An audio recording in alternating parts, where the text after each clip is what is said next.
welcome to the Deep Dive. This is where we take a whole pile of research, books, articles, and really boil it down to the core insights for you. Exactly. We do the heavy lifting so you get the essentials. And today, we're tackling something pretty fundamental. What actually makes a manager great? Not just good, but, great. And we're grounding this in some serious data. We're diving into a landmark study by Gallup. It's huge. Over 80,000 managers involved. 80,000. Wow. Yeah, across more than 400 companies. So it's probably the biggest study of its kind ever done on this topic. Gives us a really solid foundation. Okay, so listener, think about this for a second. Have you ever had a boss who just, clicked? Someone who really brought out your best work? Or maybe the opposite. Yeah, maybe the opposite. But what was it about that great manager? What did they do differently? That's the core question for this deep dive. And fair warning, some of the answers might surprise you. They often run counter to, let's say, conventional management thinking. Like what? Give us a little teaser. Well, like the idea that the best managers don't necessarily buy into the anyone can be anything mantra, or that they don't spend ages trying to fix people's weaknesses, and they might even play favorites in a way. Intriguing. So the main source we're pulling from is based on all this Gallup research. That's right. The book, First, Break All the Rules, What the World's Greatest Managers Do Differently. It distills all that data, all those interviews, into some really actionable insights. Got it. And how are we structuring this? What's the plan for today? Okay, so first we need to understand how Gallup even measured what great looks like. What was their yardstick? Makes sense. Then we'll get into the kind of revolutionary core idea that these top managers all seem to share. After that, we'll outline the 4 key things they actually do. The 4 keys. Exactly. And today, we're really going to zero in on the first one, how they select people, specifically selecting for talent. All right, let's jump in. Measuring effectiveness. How did Gallup start? I remember reading they surveyed a ton of employees first. Yeah, over 1 million employees initially. They wanted to figure out what talented, engaged employees really need from their workplace. And the big finding was? Overwhelmingly, they need great managers. Simple as that, almost. The company's reputation might get you in the door, but your manager, that determines if you stay and thrive. That definitely rings true. I've seen that play out. So, okay, they know great managers are crucial. How did they then identify who those great managers were in all these different companies? Right, that was phase 2, the 80,000 manager interviews. To figure out who was great, they didn't just ask people's opinions. They worked with the companies to look at concrete business results. Right. Things like sales numbers, profit margins, customer satisfaction scores, employee retention rates, how many people were sticking around. Okay, the hard stuff. Yeah, and they combine that with things like 360-degree feedback. So looking at performance data and feedback allowed them to really isolate the top-tier managers. And from digging into what those managers did and what their team said, they came up with the measuring stick. These key questions. Exactly. After analyzing literally millions of data points from employees, they distilled it down to 12 specific questions. These 12, they found, were the best predictors of a strong workplace culture and, crucially, strong business outcomes. Let's hear them. What are these magic 12? Okay, here they are. 1, do I know what is expected of me at work? Pretty basic, but essential. 2, do I have the materials and equipment I need to do my work right? Right. Can't do the job without the tools. 3, at work, do I have the opportunity to do what I do best every day? Ah, that sounds important. We'll come back to that one, I bet. Definitely. 4, in the last 7 days, have I received recognition or praise for doing good work? Recent praise. Interesting frequency. 5, does my supervisor or someone at work seem to care about me as a person? 6, is there someone at work who encourages my development? Caring and development, okay. 7, at work, do my opinions seem to count?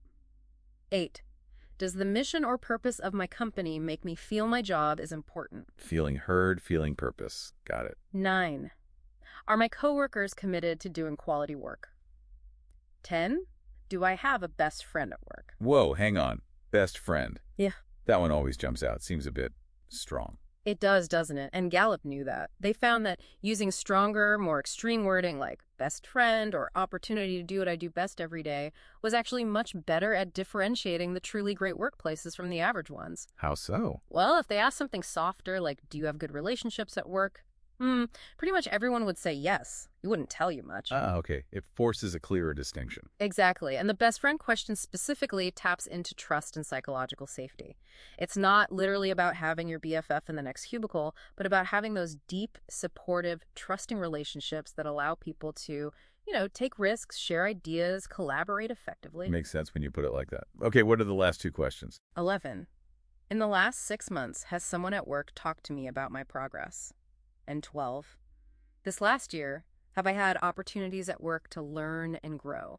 Progress and growth. Okay, so that's the 12. And you mentioned something else striking what's not on the list. Right. There are no direct questions about pay, benefits, or even the senior leadership of the company. Really? But surely pay matters. It matters, absolutely. Gallup called things like pay and benefits tickets to the ballpark. You need them to even get people to consider working there. They're the price of admission. But they don't win you the game. Precisely. They don't guarantee engagement or high performance. These 12 questions, however, do. They found a direct link between positive answers here and actual business success. Okay, so this isn't just feel-good stuff. It connects to the bottom line. How strong is that connection? Very strong. Gallup did this huge meta-analysis, basically, combining results from lots of studies. They looked at 2,500 business units across 24 companies, different industries. And what did they find? The link was undeniable. It was actually the first study to show this connection so clearly across different types of businesses. The results were, frankly, quite dramatic. Give us some numbers. How big a difference did it make? Okay, take retail stores. Those in the top quarter, the top 25% based on employee answers to these questions, they beat their sales budgets by an average of 4.56%. Okay. The bottom 25%, they missed their sales budgets by 0.84%. Now, that might sound like small percentages, but across the retailer they studied, that gap represented $104 million in sales difference per year. Wow. $104 million. Yeah. Just based on how employees felt about these 12 things. Exactly. Driven by things like feeling cared for, knowing what's expected, getting to use your strengths. It's huge. That's staggering. What about profitability? Even starker, the top 25% of stores were almost 14% over their profit targets. 14% over. Yeah. And the bottom 25%, they missed their profit goals by 30%. A 30% miss, that's an enormous swing. Unbelievable. And I imagine retention keeping employees followed a similar pattern. You bet. The top scoring stores kept, on average, 12 more employees per store per year than the bottom scoring ones. 12 people per store. And just for that one retailer, Gallup calculated that difference saved them around $27 million a year in turnover costs. So the message is clear.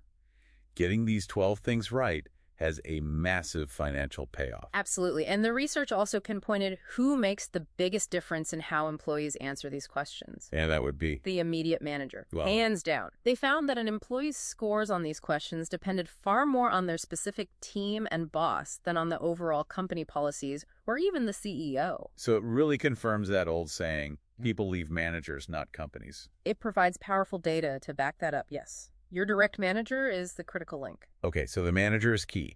And these 12 questions measure the health of the environment they create. Now, what was the fundamental insight Gallup gleaned from talking to all those great managers? What do they all have in common? This is really the core of it, the sort of revolutionary idea. It boiled down to this shared belief. People don't change that much. Say more about that. Their philosophy was basically, don't waste time trying to put in what was left out. Try to draw out what was left in. That is hard enough. Wow, that's blunt. And it flies in the face of so much self-help and even some management thinking, doesn't it? The idea that anyone can be molded into anything. Completely. It goes against that grain. The book uses the old parable of the scorpion and the frog to illustrate it. Right, the scorpion stings the frog, carrying it across the river, drowning them both because... It's my nature. Great managers recognize that people have inherent natures, recurring patterns, deep-seated motivations. Trying to fundamentally rewire someone is often futile and frustrating for everyone involved. So instead of trying to fix perceived flaws or change core personality... They focus on understanding and leveraging what's already there. The innate talents. And this is why they break the rules. Yeah. Like not believing everyone has infinite potential in all areas. Exactly. It explains why they don't obsess over fixing weaknesses, but instead focus on strengths. It's why they disregard the golden rule treating everyone the same, because people aren't the same. They have different needs and talents. So they treat people differently. based on their individual makeup. Right, and it explains why they play favorites, meaning they invest their time and energy strategically, often focusing more on their high potential, high talent individuals to maximize their impact. That really reframes those seemingly counterintuitive behaviors. Ugh. Okay, so if that's their core belief, how do they translate that into action? What do they do? Gallup describes the manager's role as being a catalyst. Like in chemistry, speeding things up. Precisely. The manager's job is to accelerate the reaction between an employee's unique talents and the company's goals or the customer's needs. They unlock that potential and channel it into performance. And they do this through the 4 keys we mentioned earlier. Exactly. 4 core activities that define the great manager's role. And interestingly, these map back quite nicely to some of those 12 engagement questions. Okay, what are the 4 keys again? 1. Select for talent. This ties directly back to question 3. At work, do I have the opportunity to do what I do best every day? Makes sense. 2. Define the right outcomes. This connects to knowing what's expected and having the right materials, questions 1 and 2. Got it. 3. Focus on strengths. This relates to getting recognition and feeling cared about, questions 4 and 5. And 4, find the right fit. This links to feeling cared about and being encouraged to develop questions 5 and 6 again, plus maybe 12 about learning and growing. Okay, that maps out clearly. Yeah. So for each of these 4 keys, the great manager's approach differs from the conventional wisdom. Big time. Let's take the first one, selection, which we're focusing on today. Conventionally, what do companies look for when hiring? Experience, usually. Maybe intelligence, degrees, determination, willpower. Right. Those are the typical criteria. But great managers, they look for talent first and foremost. Okay, but we need to define talent here. It's not just about being a gifted artist or musician, right? No, not in this context. Gallup defines talent as a recurring pattern of thought, feeling, or behavior that can be productively applied. Recurring pattern. Say more about that. The key word is recurring. It's about your natural, almost automatic ways of responding to the world. Your default settings, if you like. Things you just do, often without thinking. Can you give some examples? Sure. It could be someone who just effortlessly remembers names and faces. Or someone with an innate drive to organize things, to bring order out of chaos. Maybe someone who loves dissecting problems, or is fascinated by risk, or is naturally impatient for results. These are recurring patterns. So it's about these built-in ways of operating. And the insight is that top performance in any job relies on these specific patterns. Exactly. Excellence isn't just about having the right skills or knowledge. It requires specific underlying talents. Think about it. A truly great nurse often has an innate empathy, right? It's more than just medical training. Yeah, you can feel that difference. Or a top truck driver. They found the best ones constantly play what-if scenarios in their head, anticipating danger. It's a recurring pattern of vigilance. A great teacher might have a natural gift for explaining complex things simply or connecting with different personalities. So these aren't just skills learned, but deeper inclinations. Right. And that's why great managers prioritize identifying these talents during selection. They see experience, intelligence, and willpower as important, sure, but talent is the foundation for excellence. It explains why you can have 2 people with the same resume, same IQ, same apparent drive, but one consistently knocks it out of the park, and the other is just okay. Precisely. Talent accounts for that range in performance. It's the multiplier effect on skills and experience. The book uses the Mercury astronauts example, right? Yeah. To really drive this home. Yes, it's a fantastic illustration. Think about it. NASA picked the absolute cream of the crop. Experienced test pilots, physically perfect, psychologically screened, incredible determination, the right stuff, literally. 7 guys, the best America had. And they all went through the same rigorous training. Exactly the same. So, based on conventional thinking experience, smarts, training, willpower, you'd expect them all to perform pretty similarly once they got into space, wouldn't you? Logically, yes. Under that immense pressure, the training should take over. But it didn't quite work out that way. If you look at the 6 missions they flew, there was actually quite a bit of variation in how things went. How so? Well, you had missions like Alan Shepard's or Wally Schirra's that were almost textbook perfect. Then you had John Glenn and Gordon Cooper, who faced major technical problems but performed heroically to overcome them. Okay. But then you had Gus Grissom, who, after splashdown, seemed to panic and blew the hatch early, causing his capsule to sink, and Scott Carpenter, who got so caught up in the wonder of being in orbit it that he overused his fuel and landed way off course. So despite identical selection criteria and training, their reactions under pressure were quite different. Vastly different. And the book argues this wasn't about lack of skill or bravery. It was about their different talents, their ingrained, recurring patterns of reacting to the intense, unfamiliar stimuli of spaceflight. Different filters, essentially. Exactly that. Think about Carpenter's almost childlike fascination versus Cooper's legendary calmness, so calm he reportedly fell asleep waiting for launch. Or Grissom's apparent fluster post-splashdown compared to Shearer's absolute focus on procedure in a similar situation later. Same environment, same training, different reactions driven by different internal filters. So this filter idea is central to understanding talent. It's how we each uniquely process the world. Yes. It dictates what stimuli we notice, what motivates us internally, how we tend to think things through, our default emotional responses. It's the source code for our talents. It's why you and I might react completely differently to, say, sudden turbulence on a plane. Or walking into a crowded party or having an argument with the boss. Exactly. Our filters shape those immediate, often subconscious responses. And this filtering isn't something we consciously decide moment by moment. No, it's constantly running in the background. It's deep-seated. It's why the best truck drivers, as we mentioned, aren't just reacting. Their filter makes them constantly anticipate. Or why the best customer service reps can create connection even over the phone. Their filter interprets it as an intimate interaction. So the first key for a great manager is becoming really good at spotting these underlying filters, these recurring patterns, these talents, and figuring out if they're the right ones needed for excellence in a particular role. That's the essence of Select for Talent. It's about looking beyond the resume to understand the person's innate wiring and matching that wiring to the demands of the job. Okay, that gives us a really solid understanding of that first key. Let's maybe do a quick recap of what we've covered in this deep dive so far. Sounds good.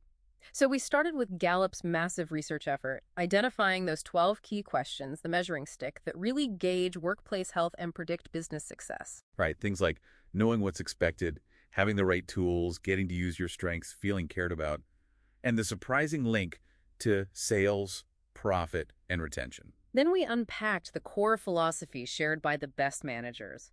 That people's fundamental patterns don't change much, so the focus should be on drawing out their existing talents, not trying to install new ones. The draw out what was left in idea, which explains why they often break conventional management rules. Exactly.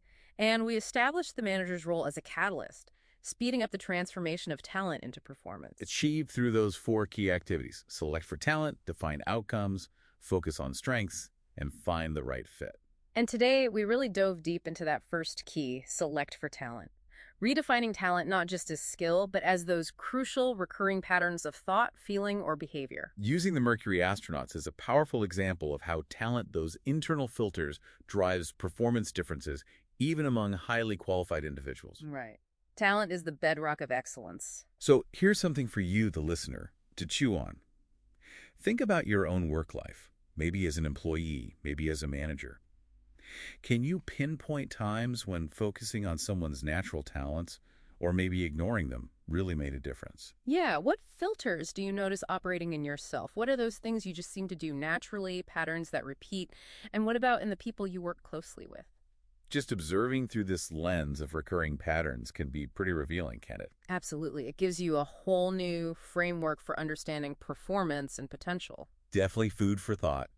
And if you found this interesting, we'll be continuing this exploration in future deep dives, tackling the other 3 keys of great management. Looking forward to it. There's a lot more gold in that Gallup research. Sure. Well, thanks for tuning into this deep dive. We'll catch you next time. Thanks for listening. Visit our library and subscribe below for more book summaries. This has been a Sprint Reads production.